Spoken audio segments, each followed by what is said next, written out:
kita bersama-sama mau beribadah kepada Tuhan. Biar kita beribadah dengan cara yang benar, mempersiapkan hati kita, membawa hidup kita sebagai persembahan yang hidup, yang kudus dan yang berkenan kepada Tuhan.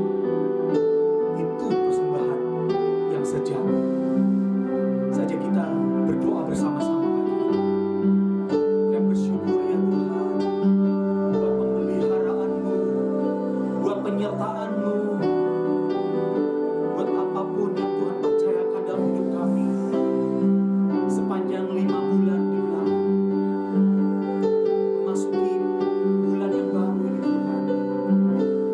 Biar Engkau sendiri yang menuntun langkah kami, memegang tangan kanan kami dengan tangan kanan yang membawa pada kemenangan. Kerinduan kami satu ya Tuhan, pegang terus Tuhan.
Bagi jemaat yang ingin memberikan persembahan, persepuluhan, diakonia, biaya pembangunan, dan lain-lain, dapat ditransfer ke rekening berikut.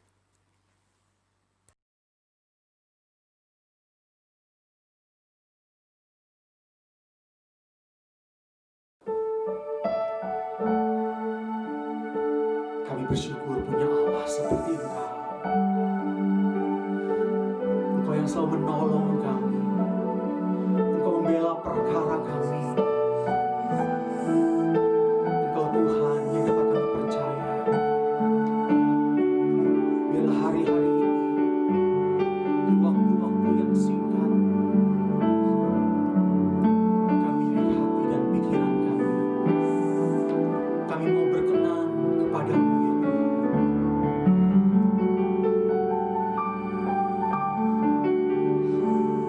Selidiki aku, lihat hatiku, apakah ku sungguh mengasihi Yesus, Kau yang Maha Kaya, dan menilai hidupku tak ada yang tersembunyi bagimu.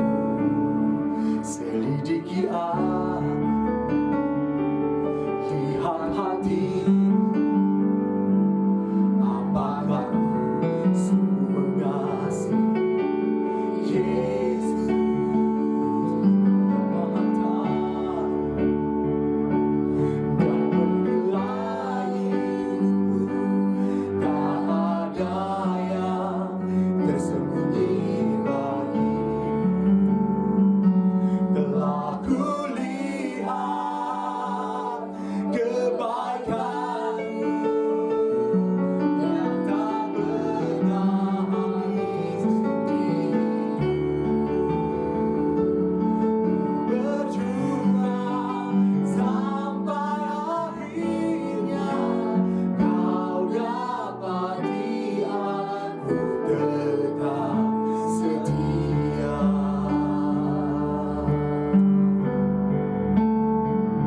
Selidiki aku, lihat hatiku, apakah ku sungguh mengasihi Yesus, Maha Tahu, dan menilai hidupku tak ada yang tersembunyi bagimu. Telah kulihat kebaikan-Mu yang tak pernah habis di hidupku, berjuang sampai akhirnya Kau dapati aku tetap setia. Kau dapati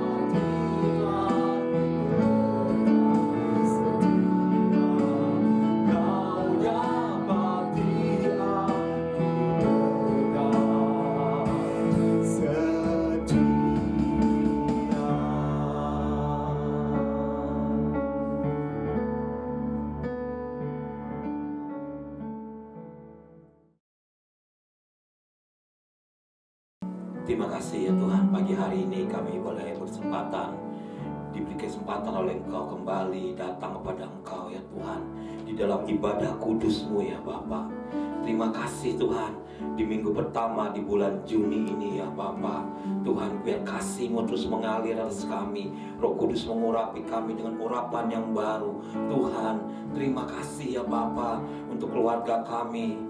Terima kasih untuk situasi, untuk keadaan ya Tuhan, yang boleh kalian alami ya Tuhan. Kami percaya Engkau turut bekerja dalam segala kehidupan kami untuk mendatangkan kebaikan bagi kami.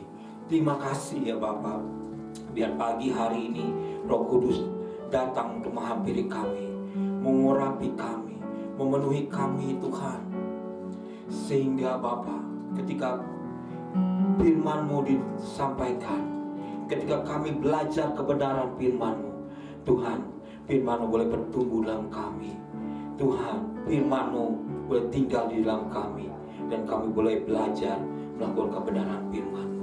Kami bersyukur pagi hari ini di dalam nama Tuhan Yesus Kristus. Sama-sama mari kita katakan amin.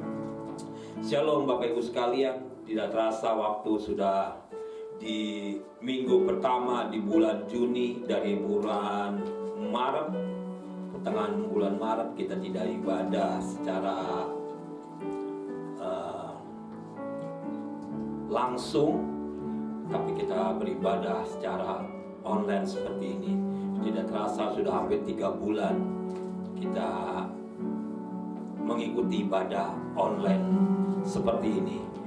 Saya percaya apapun dalam kehidupan kita, Tuhan Yesus selalu menyertai kita.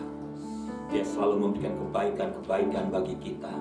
Dia selalu ada atas kita di situasi apapun dalam kehidupan kita. Bapak Ibu, beberapa hari yang lalu kita sudah sama-sama merayakan Hari Raya Pentakosta, di mana Roh Kudus dicurahkan dalam kehidupan orang percaya, ya, dalam kehidupan orang percaya. 2 minggu lalu saya sudah bicara tentang bagaimana kuasa daripada Roh Kudus dicurahkan. Murid-murid Tuhan, ketika Tuhan Yesus ditangkap, mereka merasa ketakutan, mereka lari kocar-kacir meninggalkan Tuhan. Petrus ikut mengiringi Tuhan ke mahkamah agama, tapi dari jauh. Karena apa? Petrus khawatir juga dengan mungkin keadaan pada saat itu. Tetapi situasinya berbeda ketika mereka dipenuhi oleh Roh Kudus. Ketika Roh Kudus turun atas mereka, mereka menerima kuasa. Mereka menjadi orang yang berbeda dengan sebelumnya. Mereka menjadi orang yang bersemangat. Mereka menjadi orang yang berani mengabarkan Injil. Mereka datang juga ditangkap, kemudian datang juga ke mahkamah agama, tempat yang sama ketika Tuhan Yesus ditangkap, tetapi situasinya menjadi berbeda. Pagi hari ini kita akan kembali bicara tentang Roh Kudus. Mari kita buka firman Tuhan di Efesus 1 ayat 18 dan 19. Kita siapkan Alkitab kita. Mari kita baca sama-sama. Saya akan bacakan firman Tuhan ini. Kita buka di Efesus 1 ayat 18 dan 19. Ayat 18 berkata, dan supaya ia menjadikan mata hatimu terang, agar kamu mengerti pengharapan apakah yang terkandung dalam panggilannya, betapa kayanya kemuliaan bagian yang ditentukannya bagi orang-orang kudus. Ayat 19 dan berkata, dan betapa hebatnya kuasanya bagi kita yang percaya sesuai dengan kekuatan kuasanya. Amin. Bapak Ibu, di ayat 18 dikata, supaya mata hatimu terang, sehingga kita mengerti. Sebagai orang percaya, supaya kita mengerti, mata hati kita menjadi terang sehingga kita mengerti apa yang terkandung dalam panggilan Tuhan dalam kehidupan kita. Ya, dikatakan betapa kayanya kemuliaan yang ditentukan bagi orang-orang kudus, bagi kita semuanya. Dan yang kedua, betapa hebatnya kuasa bagi kita orang percaya sesuai dengan kekuatan kuasanya. Pagi hari ini saya akan menekankan di ayat 19, supaya kita mengerti betapa hebatnya kuasanya bagi kita orang-orang percaya yang ditentukan oleh Dia, yang dipanggil oleh Dia. Bapak Ibu, saat ini saat-saat sulit, tapi bagi kita orang percaya ada pengharapan yang Tuhan berikan. Ada pengharapan yang Tuhan berikan, ada kuasa yang Tuhan berikan, sehingga sesulit apapun ada Tuhan yang menyertai kita, sehingga kita mampu tetap berdiri tegak, sehingga kita tetap mampu berjalan dengan penuh pengharapan, sehingga kita tetap mampu melewati hari-hari kehidupan kita. Amin. Tetap ada sukacita. Siapa sih yang tidak mengalami kesulitan pada hari-hari ini? Tidak ada. Bukan hanya di Indonesia, tapi di mana-mana di seluruh dunia, pasti mereka semua mengalami kesulitan. Tetapi bagi kita orang percaya, ingat ada kuasa Tuhan yang hebat yang diberikan bagi kita, supaya kita mengerti ada kuasa itu bagi kehidupan orang percaya. Kuasa itu hanya datang, Kisah 1 ayat 8, dari Roh Kudus. Firman Tuhan katakan, kamu akan menerima kuasa kalau Roh Kudus turun atas kamu. Kita akan menerima kuasa kalau Roh Kudus turun atas kita. Sebab itu pastikan bagi kita orang-orang percaya bahwa pertama kita punya kuasa yang diberikan oleh Roh Kudus. Yang kedua, pastikan Roh Kudus turun atas kita. Roh Kudus turun atas kita sehingga kita bisa mempunyai kuasa tersebut. Bapak Ibu, pagi hari ini saya akan sharingkan kembali, selain Roh Kudus punya kuasa, ada peran-peran yang lain, ada fungsi-fungsi yang lain daripada Roh Kudus yang sangat penting bagi kita semua, orang-orang percaya. Sehingga bukan hanya kita fokus pada kuasanya, tapi ada peran-peran lain yang Roh Kudus lakukan dalam kehidupan orang-orang percaya, bagi Bapak Ibu sekalian dan bagi saya, sehingga semua menjadi sempurna. Yang pertama adalah kita baca di Yohanes 14 ayat 16. Yohanes 14 ayat 16, firman Tuhan berkata, aku akan meminta kepada Bapa. Aku ini artinya Tuhan Yesus. Tuhan Yesus berkata, aku akan meminta kepada Bapa, Ia akan memberikan kepadamu seorang penolong yang lain, supaya Ia menyertai kamu selama-lamanya. Jadi yang pertama adalah peran atau fungsi Roh Kudus selain kuasa. Pagi hari kita bicara Roh Kudus adalah pribadi penolong bagi kita semuanya. Roh Kudus adalah pribadi yang penolong bagi kita semuanya. Dikatakan di sini adalah,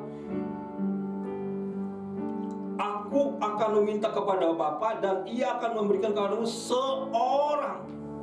Kenapa dikatakan seorang? Karena Roh Kudus itu bukan sebuah benda atau sesuatu yang mati, tetapi Roh Kudus adalah suatu pribadi yang Tuhan berikan, yang Bapa berikan kepada kita, supaya Dia mampu juga merasakan apa yang terjadi dalam kehidupan kita, sehingga Dia mampu untuk menolong kita. Mungkin kita ada yang berkata, Pak, saya mah nggak butuh pertolongan. Karena apa? Karena saya orangnya secara ekonomi mampu, saya tidak perlu pertolongan. Atau mungkin, Pak, saya tidak perlu pertolongan karena saya orangnya kuat, nggak perlu saya pertolongan karena saya kuat. Atau mungkin, Pak, saya nggak perlu pertolongan karena saya orangnya pintar, cerdas, saya punya kedudukan, saya punya sosial yang baik, yang tidak perlu pertolongan. Bapak Ibu, firman Tuhan katakan, aku akan meminta kepada Bapa dan Ia akan memberikan kepadamu seorang penolong. Artinya Tuhan Yesus itu ngerti dari sejak dulu, dari sejak zaman murid-muridnya sampai hari ini, kita itu perlu penolong. Kalau seorang yang perlu penolong, kira-kira orang yang kuat, orang yang hebat, orang yang gagah perkasa, atau seorang yang lemah, yang kecil, yang tidak ada hitungannya, yang tidak mampu berbuat apa-apa? Pasti jawabannya, kalau seorang butuh penolong, adalah orang yang lemah. Saya ingin katakan Bapak Ibu, seberapapun Bapak Ibu kuat, seberapapun Bapak Ibu punya titel, seberapapun Bapak Ibu punya kedudukan, seberapapun kekayaan yang Bapak Ibu punya, Tuhan katakan kita adalah orang-orang yang lemah. Ya. Roma 8 ayat 26 berkata, demikian juga Roh membantu kita dalam kelemahan kita. ini membuktikan bahwa kita adalah orang-orang yang lemah. Roh membantu kita dalam kelemahan kita. Ya. Jadi Tuhan Yesus sangat tahu sehingga ia minta kepada Bapaknya supaya dia berikan roh penolong, yaitu Roh Kudus untuk menolong kita, karena dia ngerti bahwa kita ini adalah pribadi yang lemah. Sebab itu Bapak Ibu, pagi hari ini kalau Bapak Ibu merasa lemah, jangan datang kepada orang lain. Jangan datang cari sesuatu, tapi pastikan datang kepada Roh Kudus, karena dia adalah seorang penolong bagi kita semua. Dia seorang pribadi yang mengerti di mana kelemahan kita.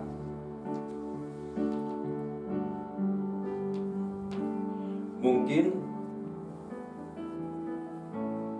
saya mau kebal dosa, Pak.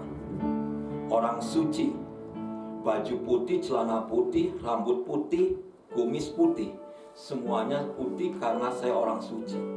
Bapak Ibu, kalau kita cek hari ini, pagi hari ini, adakah kita kebal dengan dosa? Kalau kita tidak kebal dengan dosa, artinya kita butuh penolong, yaitu Roh Kudus yang menolong dalam kelemahan kita di dalam dosa kita. Sehingga apa? Kalau kita tiap hari boleh berjalan melewati hari-hari kita, bukan karena kita mampu, bukan karena kita bisa, bukan karena kita kuat, tapi karena Roh Kudus yang menolong kita mengatasi kelemahan-kelemahan kita.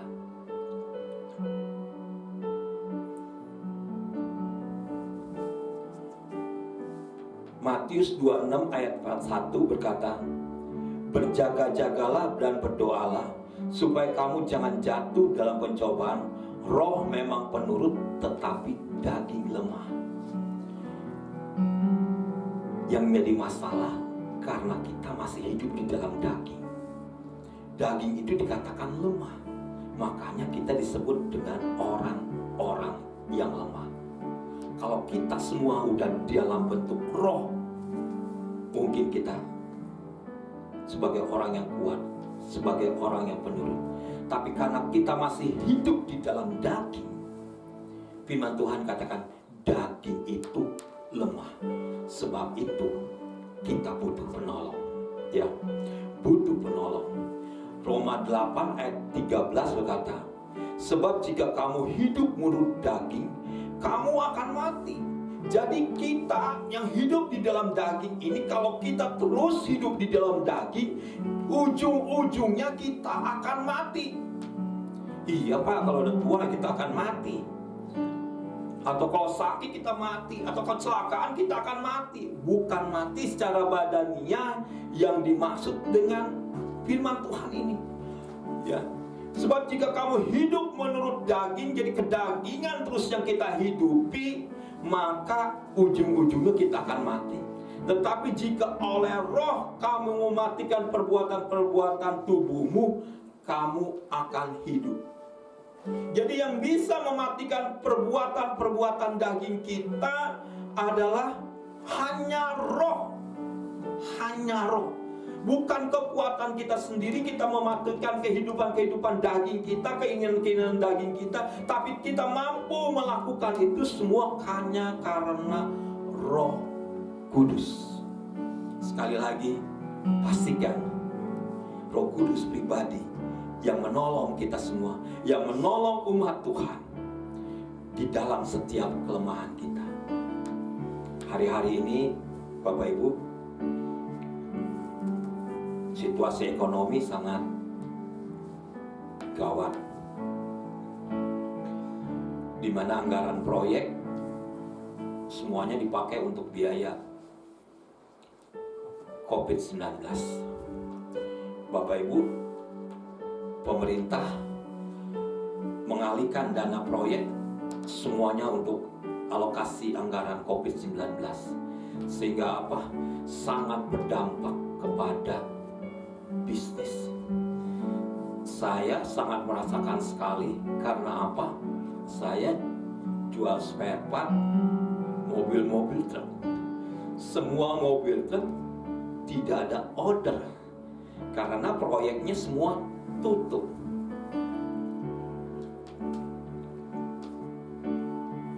Sebab itu kadang-kadang saya bergumul juga. Bergumulnya juga bukan artinya saya tuh nggak ada masalah, tapi sangat banyak masalah saya. Enggak kerja menjadi problem, saya kerja pun jadi problem. Tapi kalau saya sampai hari ini masih ada, itu karena Roh Kudus yang menolong dalam setiap kelemahan saya. Kalau saya mau nangis, bukan nangisnya dari ada air mata yang banjir sampai air mata mungkin yang orang bilang nangis Bombay gitu. Tapi dalam kelemahan saya tahu ada kuasa Tuhan yang hebat yang ada atas saya. Sehingga apa? Kalau burung di udara Tuhan pelihara, kalau bunga di padang Tuhan hiasi, masakan saya yang melayani Tuhan tidak dipelihara Tuhan. Saya bangkitkan terus iman percaya saya. Saya bangkitkan terus iman percaya saya. Saya mampu melewati ini karena Roh Kudus yang memberikan kekuatan, Roh Kudus yang menolong saya. Puji Tuhan. Sampai hari ini Juni, minggu pertama, Bapak Ibu, saya masih bisa melewati dengan hikmat Tuhan, dengan pertolongan Roh Kudus, ya, hari-hari ini. Sebab itu Bapak Ibu yang mungkin merasa letih, lesu, lemah, pastikan, berharap ada kuasa yang besar yang Tuhan berikan melalui Roh Kudus yang menolong kita atas kelemahan kita. Dia tahu di mana kelemahan kita. Puji Tuhan. Tadi sebelum saya kemari, saya ketemu salah satu orang. Tiba-tiba dia tegur saya.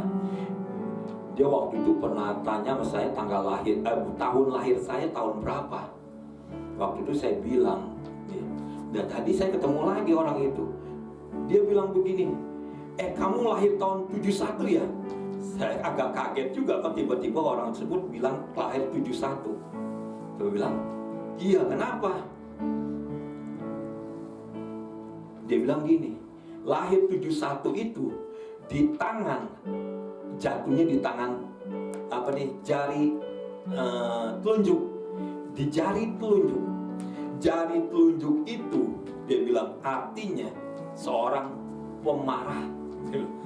Seorang pemarah. Kamu nih orangnya nggak bisa mengendalikan emosi, dia bilang. Dalam hati saya orangnya jarang marah. Bila semakin kemari, saya semakin tidak pernah marah. Saya lebih banyak diam untuk hal-hal yang memancing emosi saya. Dalam hati saya, kamu mau coba baca saya, tapi salah. Dia bilang, salah. Saya bisa melakukan itu karena apa? Karena Roh Kudus yang menolong saya dalam setiap kelemahan kita. Amin. Dalam setiap kelemahan saya, Roh Kudus tahu Dia akan menolong kita semuanya. Mari Bapak Ibu, apa kelemahan Bapak Ibu saat ini, pagi hari ini? Dia tetap Roh Kudus yang sama, yang mampu menolong kita. Selanjutnya Bapak Ibu, pertama adalah menolong dalam kelemahan. Yang kedua, Bapak Ibu, Roh Kudus itu menolong kita di dalam doa-doa kita. Di Roma 8 ayat 26 tadi dikatakan, demikian juga Roh membantu kita dalam kelemahan kita, sebab kita tidak tahu bagaimana sebenarnya harus berdoa. Katakan, kita sebenarnya tidak tahu sebenarnya bagaimana harus berdoa. Berdoa aja tidak tahu. Pantesan di Matius dikatakan, murid-muridnya bertanya, Guru, bagaimana kami harus berdoa? Sehingga Tuhan Yesus mengajarkan mereka berdoa. Roma 8 ayat 26 ini katakan, kita sebenarnya tidak tahu bagaimana harus berdoa, tetapi Roh sendiri berdoa untuk kita kepada Allah dengan keluhan-keluhan yang tak terucapkan. Jadi yang kedua adalah Roh Kudus itu bukan hanya menolong dalam kelemahan kita, tetapi menolong kita di dalam kita berdoa. 1 Korintus 14 ayat 2, siapa berkata-kata dalam bahasa roh tidak berkata kepada manusia, tetapi kepada Allah. Sebab tidak ada seorang pun yang mengerti bahasanya oleh roh ia mengucapkan hal-hal yang rahasia. Jadi Roh Kudus itu menolong kita di dalam doa ketika kita berdoa di dalam bahasa roh. Doa dalam bahasa roh itu kita sedang bercakap-cakap dengan Bapa kita, dengan Allah kita, ya. Dan itu adalah hal-hal yang rahasia. Mungkin kalau kita ucapkan dalam doa kita dengan memakai bahasa biasa, mungkin ada hal-hal yang tidak bisa kita ungkapkan atau lupa kita ungkapkan. Tetapi ketika kita berbahasa roh, hal-hal yang rahasia tersebut diungkapkan oleh Roh Kudus di dalam doa kita. Bapak Ibu mungkin pernah nonton acara Uya-Uya, ya, di mana orang di apa tuh namanya ya, di relaksasi ya, apalah hipnotis atau di relaksasi, sehingga apa yang di dalam hatinya bisa keluar pada saat itu ketika ditanyakan.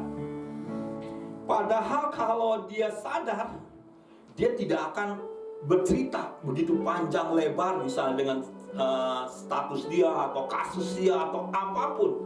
Tetapi ketika di apa tuh namanya relaksasi atau hipnotis atau apalah gitu ya, mereka bisa menceritakan apa yang dialami, ya, apa yang terjadi, apa yang dirasakan, masalah yang beban yang menekan mereka. Mereka bisa lancar menceritakan itu. Demikian juga kalau orang dunia melakukan itu, sebenarnya Roh Kudus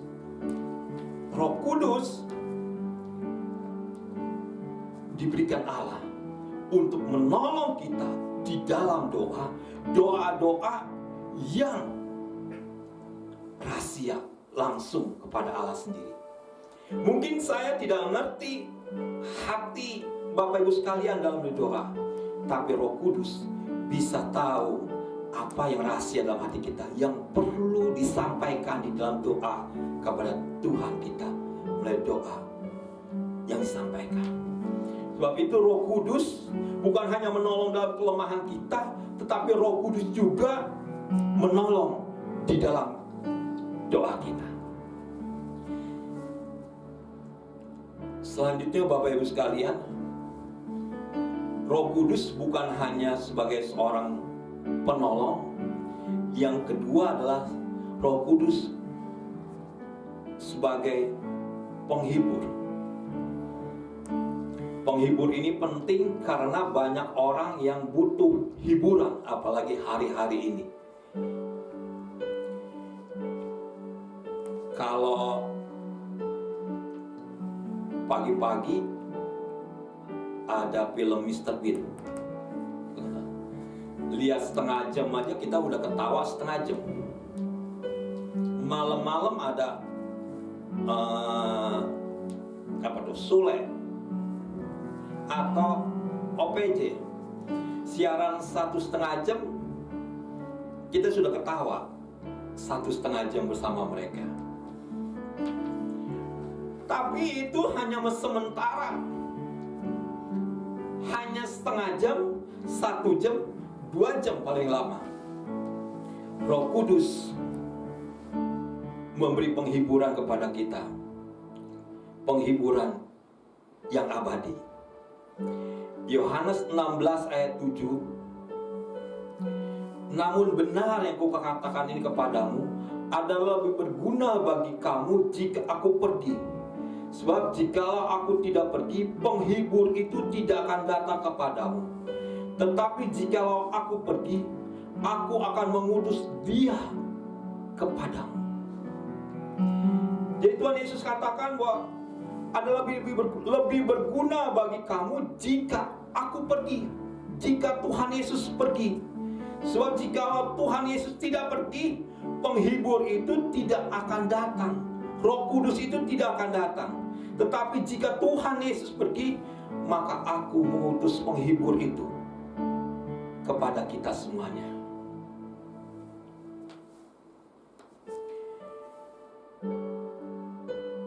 Jadi ketika Tuhan Yesus pergi naik ke surga, Roh Kudus diberikan bagi kita. Bukan hanya Roh Kudus menolong, tapi Roh Kudus juga memberikan penghiburan bagi kita. Hari-hari ini, di masa yang sulit, Bapak Ibu butuh penghiburan. Kalau dengan saudara yang terdekat atau orang yang terdekat, penghiburannya bisa mengecewakan. Tapi kalau dengan Roh Kudus, tidak akan pernah mengecewakan. Kalau Bapak Ibu butuh penghiburan, boleh cari orang terdekat, boleh keluarga terdekat, tapi lebih utama cari Roh Kudus. Dia adalah penghibur. Dia adalah penghibur nomor 1. Karena apa? Karena diutus Bapa datang pada kita. 2 Tesalonika 2 ayat 16, dan Ia Tuhan kita Yesus Kristus dan Allah Bapa kita yang dalam kasih karunia-Nya telah mengasihi kita dan telah menganugerahkan penghiburan yang abadi. Katakan, telah mengasihi kita dan telah menganugerahkan penghiburan yang abadi. Hanya melalui Roh Kudus. Dia memberikan penghiburan yang abadi. Roh Kudus yang selalu memberikan penghiburan abadi. Kapan Bapak Ibu butuhkan, berapa jam Bapak Ibu butuhkan, Dia selalu ada 24 jam untuk kita. Di saat kita kesepian, di saat kita butuh teman bicara, Dia adalah pribadi yang selalu ada dekat pada kita, yang selalu mau memberikan penghiburan bagi kita. Yang ketiga, nah ini yang terakhir, jadi nggak perlu banyak-banyak. Roh Kudus tadi pernah sebagai penolong, yang kedua sebagai penghibur, yang ketiga adalah sebagai pengajar. Yohanes 14 ayat 26b katakan, Dialah yang akan mengajarkan segala sesuatu kepadamu dan akan mengingatkan kamu akan semua yang telah kukatakan kepadamu. Ya, dikatakan, Dialah yang akan mengajarkan segala sesuatu kepadamu dan akan mengingatkan kamu akan semua yang telah kukatakan kepadamu. Jadi fungsi Roh Kudus yang ketiga yang kita pelajari pagi hari ini, Roh Kudus mengajarkan kita. Ya.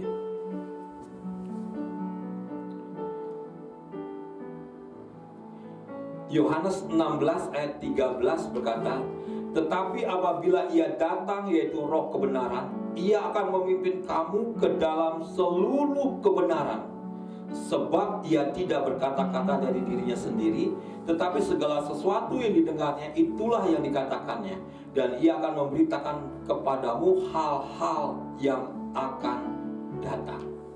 Jadi roh fungsi yang ketiga, Roh Kudus itu mengajarkan kepada kita. Mengajarkan apa? Mengajarkan akan kebenaran. Mungkin kita baca firman Tuhan sudah setiap hari, kadang-kadang bolong-bolong sedikit, tapi kadang-kadang kita nggak ngerti apa yang kita baca dari firman Tuhan tersebut. Bapak Ibu, jangan pernah berhenti ketika kita tidak ngerti, bosan baca dengan firman Tuhan. Terus lakukan baca firman Tuhan, kita ngerti atau tidak ngerti. Terus pasangkan roh kita untuk baca firman Tuhan di saat kita bosan baca firman Tuhan. Terus lakukan rutin setiap hari. Karena apa? Ketika kita baca terus, suatu saat Roh Kudus akan mengajarkan kita, menuntun pada kebenaran yang dimaksud dari firman Tuhan tersebut. Kalau kita baca buku ada habisnya, kemudian kita sudah ngerti apa yang kita baca dari buku tersebut.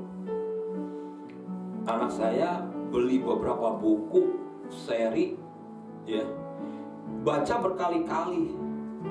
Saya tanya, kamu memang lupa isi buku ini?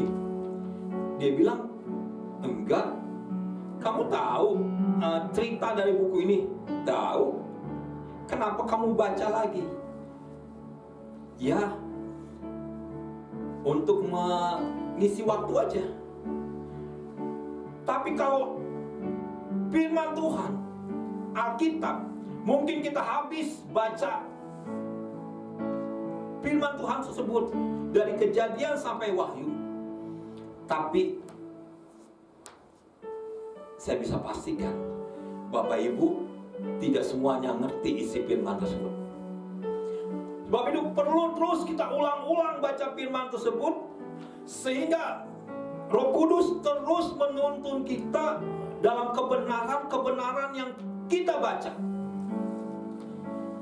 Firman Tuhan katakan bahwa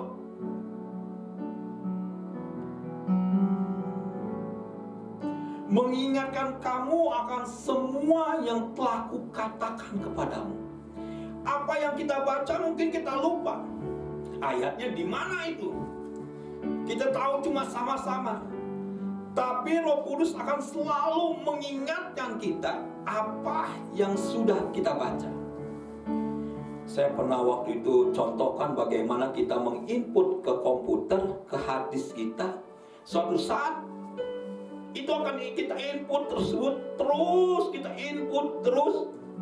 Dan saat kita butuh, kita tinggal cari kata kuncinya apa, dan itu akan keluar secara otomatis. Demikian juga pembacaan firman Tuhan. Katakan Roh Kudus akan mengingatkan apa yang pernah kita baca. Hukum-hukum apa yang terdapat dalam Alkitab yang pernah kita baca, sehingga Roh Kudus akan terus mengingatkan kita.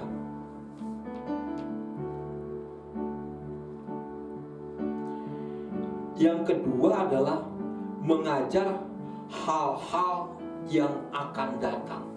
Ini yang keren Bapak Ibu sekalian.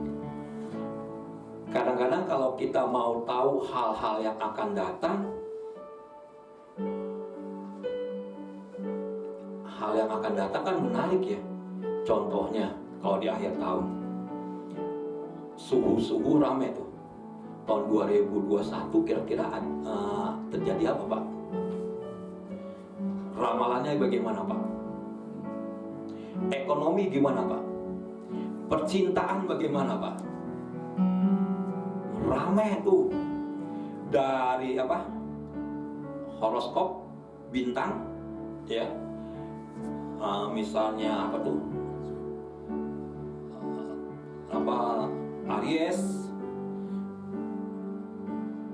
tahun depan bagaimana? Ya, keadaannya bagaimana, situasinya bagaimana, politik bagaimana, ekonomi bagaimana, budaya bagaimana, tren rambut bagaimana, tren baju bagaimana, semua ditanyakan di situ. Ya, Bapak Ibu, kita orang percaya nggak perlu melakukan itu, ya, karena buang-buang uang tuh kalau kita tanya. Sebab apa? Roh Kudus dikatakan dia tahu akan hal-hal yang akan datang. Jadi kalau Bapak Ibu mau tanya tahun 2021, datang pada Roh Kudus, tanya pada Roh Kudus, ya, bergumul dengan Roh Kudus, dia pasti akan kasih tahu. Karena ini firman Tuhan, ya, karena ini firman Tuhan, dia akan memberitakan kepadamu hal-hal yang akan datang. Gak perlu ke suhu apa, ke siapa, tanya tentang yang akan datang. Tanya pada Roh Kudus, datang pada Roh Kudus, dia akan memberitahukannya. Mungkin Bapak Ibu percaya nggak percaya, kok bisa Roh Kudus seperti itu? Bisa nggak kira-kira? Bisa nggak kira-kira? Saya sih bilang firman Tuhan, karena dia berkata dia akan mengetahui hal-hal yang akan datang. Saya katakan pasti bisa. Kenapa dia bisa tahu? Wahyu 1 ayat 8 berkata, Aku adalah Alfa dan Omega, firman Tuhan Allah yang ada, yang sudah ada, dan yang akan datang, yang Maha Kuasa. Jadi Allah kita, Bapa kita, Tuhan Yesus, Allah Roh Kudus adalah Alfa dan Omega, yang awal dan yang akhir, yang ada, yang sudah ada, dan yang akan datang. Sebab itu dia sangat tahu kejadian yang akan datang. Kalau orang bilang, kalau kita datang kepada orang pintar, dikatakan bahwa dia bisa untuk membuat kita tertarik. Dia pasti akan berkata, kamu dulu ini, kamu dulu ini, kamu dulu ini. Sehingga apa? Sehingga kita bilang, oh iya benar, oh iya benar, oh iya benar. Sehingga apa? Oh iya, karena dia tahu yang dulu. Karena dia tahu yang dulu. Tetapi ketika ditanya yang ke depan yang akan datang, jawabannya nggak mantap seperti tahu yang dulu, tahu yang dulu, ya. Tapi kalau firman Tuhan, kalau Roh Kudus bilang bahwa dia adalah Alfa dan Omega, yang awal dan akhir, dia yang ada, yang sudah ada, dan yang akan datang. Dia pasti tahu kejadian yang akan datang. Buku kehidupan kita dia tahu dari awal sampai akhir. Hari ini terjadi COVID-19, dia tahu. Hari ini apa yang terjadi dalam kehidupan kita, dia tahu. Jangankan hari ini, besok dia tahu. Beberapa tahun kemudian tahu. Akhir daripada kehidupan kita, dia juga akan tahu. Jadi Roh Kudus mengajar kepada kita hal-hal yang akan datang.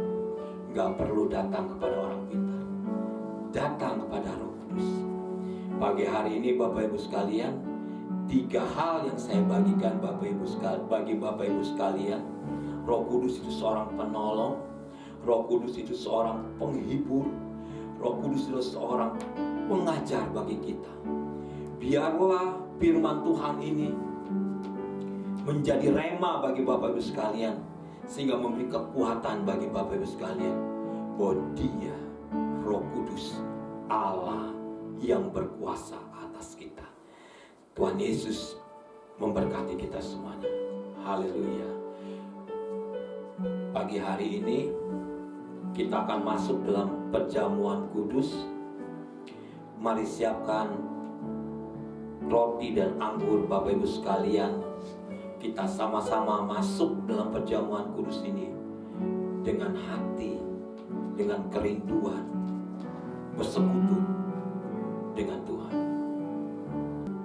Bapak Ibu sudah terima roti dan anggurnya semua. Mari siapkan hati kita masuk dalam perjamuan kudus ini dengan hati kepada Tuhan. Demikianlah firman Tuhan.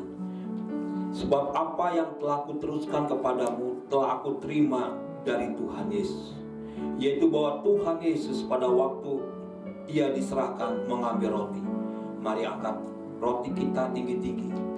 Dan sesudah itu Ia mengucap syukur atasnya.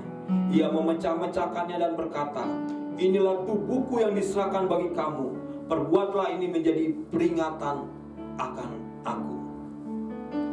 Bapak Ibu sekalian, bukankah roti yang atasnya kita ucapkan syukur ini adalah persekutuan kita dengan tubuh Kristus? Amin. Mari kita makan dalam nama Tuhan Yesus Kristus.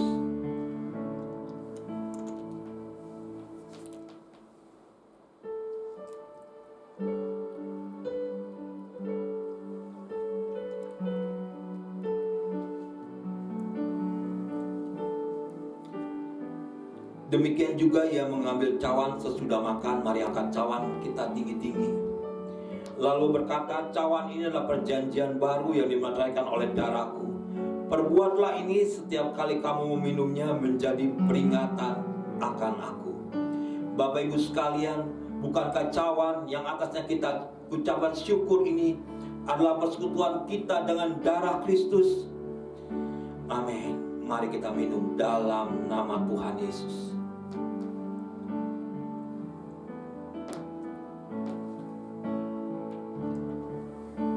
Mari kita naikkan syukur di hadapan Tuhan.